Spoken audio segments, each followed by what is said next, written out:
Hi folks, and welcome to the Film channel. And today I'm in the kitchen, as you can see, and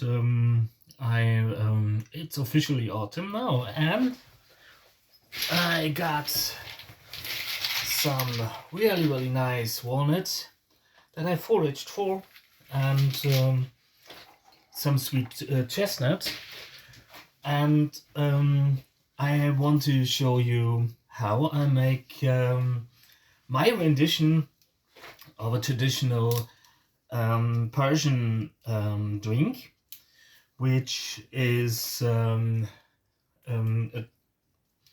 winter drink, and I got it from an elderly Syrian gentleman who sold it on a Christmas fair in Marburg, and I'm just peeling the chestnuts. I put them. I cut a little cross. I made a cross incision in the chestnuts and put them in the oven at 250 degrees, but only for some 5 minutes or something, which made them really the peels go off, and I'm just removing what's left. I also cracked some walnuts and removed the little skins inside.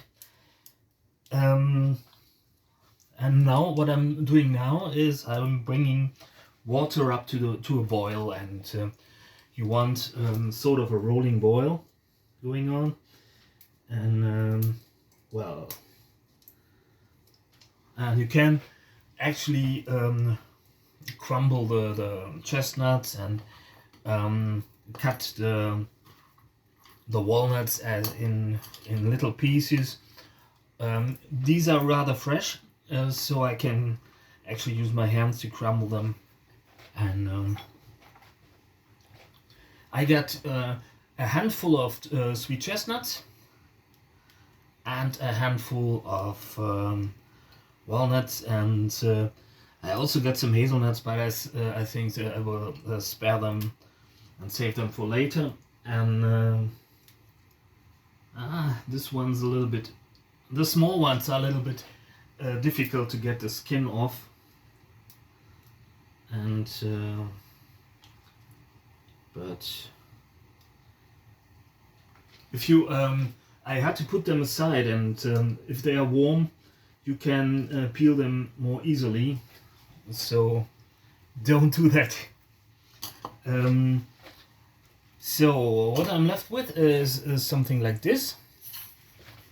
What I also have is some cinnamon. You can also add some cardamom to the drink, which is really lovely, but I don't I simply forgot to get myself some, and in the kitchen of the elderly gentleman I'm caring for, there is none, because it's not a common German spice. So this is not what he normally uses. So what I've got now is all the nuts. They go in,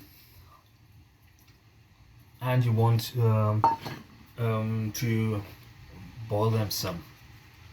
Putting in some of the cinnamon, not a lot left, but well, thingy. To putting that back, I got some raisins here, and just a handful will do, just like so. Putting in the raisins too. What I also already prepared is a vessel for mincing it, and You don't need to boil it for a very long time. It is just to soften up the walnuts a little bit. And if you want, you can. I got some quality honey, and I'm putting in a generous tablespoon of honey too. You can also use refined sugar, but I love the flavor of the honey myself. So it's also, this is honey from a friend of mine who has an apiary, and it's really delicious. And well,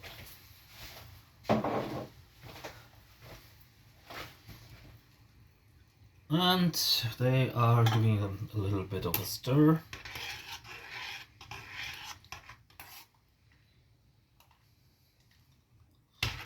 In order to dissolve the honey. As for liquid, 1 liter will do for this amount. Or this is not even a liter, this is some, oh, it's not even full. I put on some more water in order not to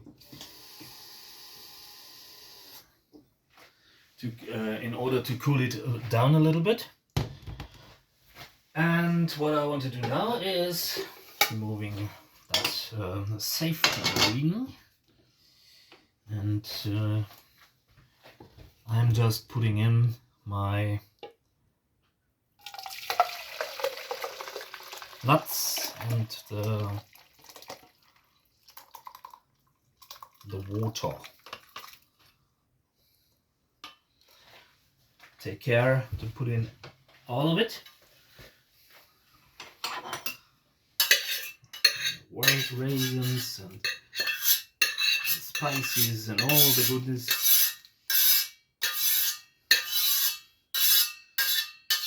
If you have some access to some tapioca starch or manioc, you can put those into. And well, now I'm putting you on pause because I will grind this up. So here I am again, and a big mess because the vessel didn't hold the liquid. But now I minced the nut tea, or how you want to call it, thoroughly. And what I want to do now is I want to boil it down a little bit. And this will take some time, and well, I will use the time to well, again, it's just a thing I want to do and want to emphasize, and what really matters to me is the gratitude I feel for this time of year. And what I want to say is that well, I'm not exactly rich, and but actually there is a lot of abundance in nature, and I think that nature still provides. And there is one street in my hometown where I don't know how they are called in English. I think it's tapioca or something. Trees, you know, the ones with these long fruit, and that are really sweet and starchy. And in biblical terms, I'm putting in some ginger. In biblical terms, this was called manna, and the trees just grow there. And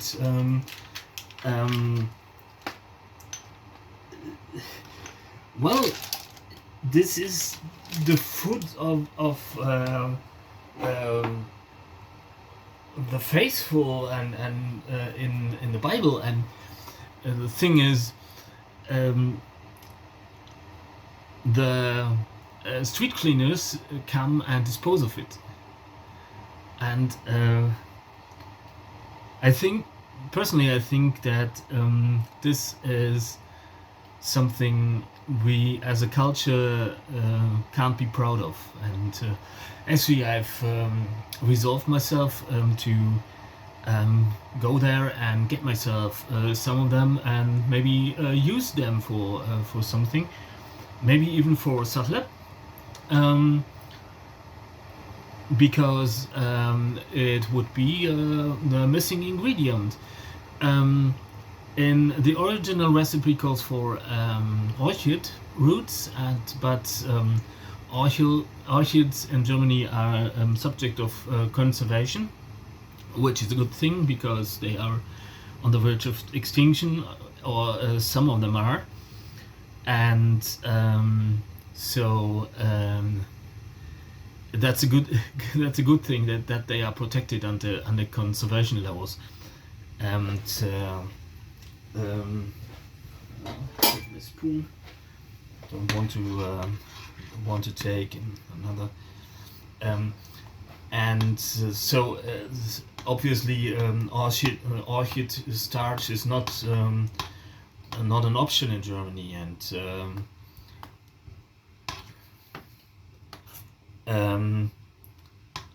so maybe I will use the fruit of these. I think it's manioc. Manioc, can it be?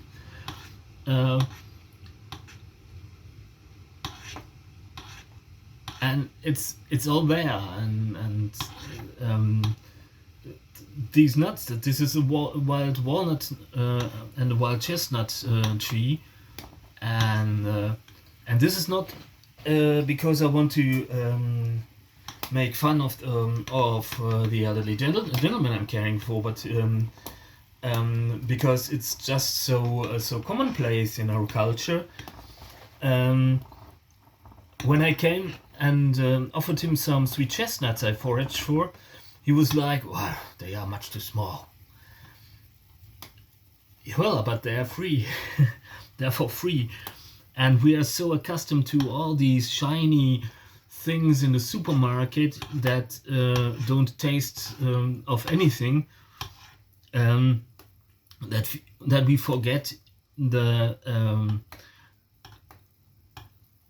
abundance of the woods and of the forest, and the beauty of it all, that nature does indeed provide for us, and it's all there. And it's not, don't get me wrong, I'm not a religious person or something, but I think you can do worse things than being grateful and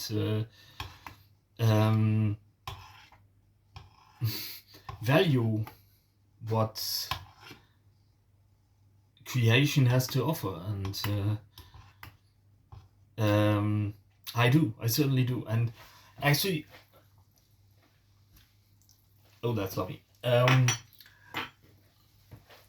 If you are nowadays, if you are poor, it's always like you cannot own your poverty. You cannot say, well, but I feel fine. It's maybe I can't afford this or that, or eating out, or something. But there are other things that I can have, and that I can, because I know, and because I appreciate, and because I'm grateful for things. That's not to say that poverty is something you should accept. Not in really rich countries. It's something that's that needs to be addressed, and it cannot be that ever fewer people get ever richer, and the majority of us is simply going to shit, or even dying. And you cannot afford to. If you get a toothache, to visit a doctor or something, and you can't afford, you can't afford to break your leg or something. in a modern civilization, because according to Margaret Mead, civilization is a term for a group of individuals that actually do care for each other. And the thing is that wolves do this, primates do this, and even crows and ravens do this. And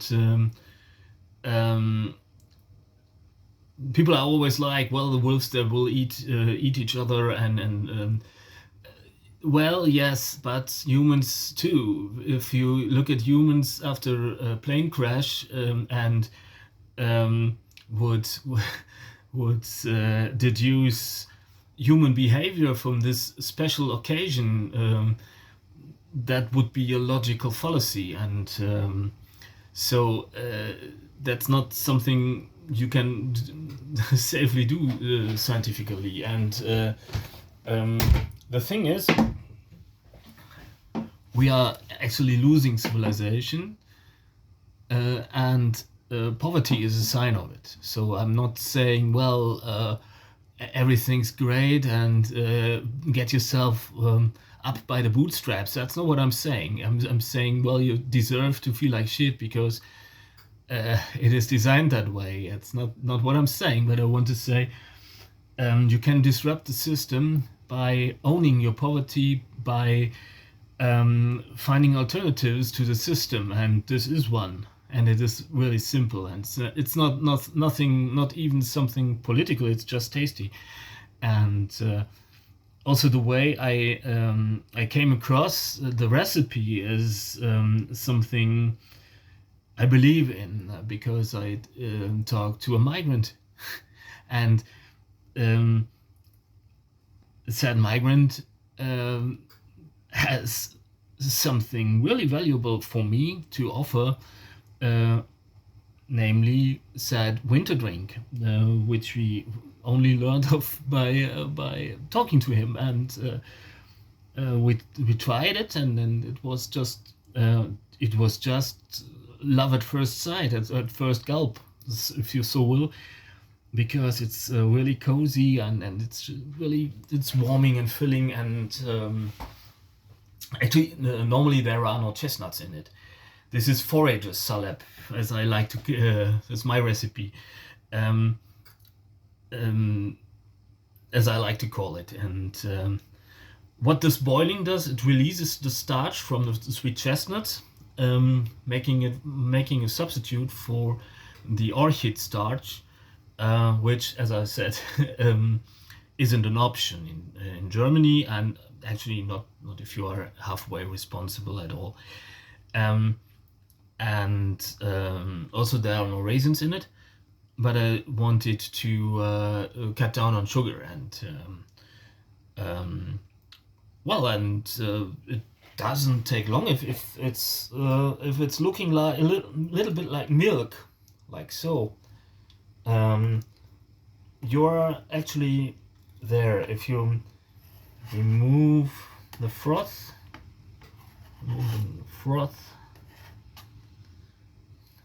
but no, I'm not throwing this, I'm tasting it, I'm sampling it. Well, what you can do is, and I will do this now because every batch is different and I like it, I put in a little bit of salt, because this really goes well with the filling character of the nuts and all the starch going on. So actually it's already there. Turning down the heat. If you want, you can strain it through a sieve. I will keep the pieces of the nuts because it's not something that annoys me. If you're less rustic than me, you can strain it through a sieve and maybe make something from the remnants. or eat the pulp as is, separately. You could also put on some honey and put it in the oven to caramelize, and then you get a little tasty snack, and no need to throw away all the goodness. And what I find is you really appreciate the stuff if you actually forage for the. And I carried all these on my back, and look in my hands. They're still, I can't. That's not because I didn't wash them beforehand, but because the walnut peels are a powerful color agent, and well, I didn't wear gloves, and so I'm a little bit dumb that way. So so it just doesn't want to go away. You can always modify the recipe. You can use hazelnuts, you can use walnuts, and even cashews. Cashews are awesome for this because they are really milky, and adding something starchy is really makes this benefit from it, but it isn't totally necessary. It's not something you need absolutely need to do. It's just a little bit different. Then you can also put in some milk if you want, or even cream. And some people also, as I have heard, put in a little bit of butter, which is not to everyone's liking, but actually the spices I recommend are cinnamon, ginger, and cardamom, and can also put in some cacao or something. That's a really valuable and really versatile basic recipe, and it's also filling. It's great if you're coming in from the cold, from the autumn, and nights are getting colder today. It's pretty cold outside. It's 4 degrees Celsius outside, so this is something that invokes coziness, and I like that. That's a really great thing to have at this time of year, and also for winter. And so I hope that was halfway of an inspiration. Sorry for my chaotic cooking style, but it's well, that's how it is. Forage setup. I hope I pronounced it right. As usual, correct me if I'm wrong, and I can only learn. And I didn't get it first try, and then he was like Sahlap or Sahlep, and I don't know if this is correct. Just heard it from this gentleman. So thanks for watching. Thanks for being here. Enjoy the bounty of the forest and stay sane and healthy. And I hope to see you soon. Bye.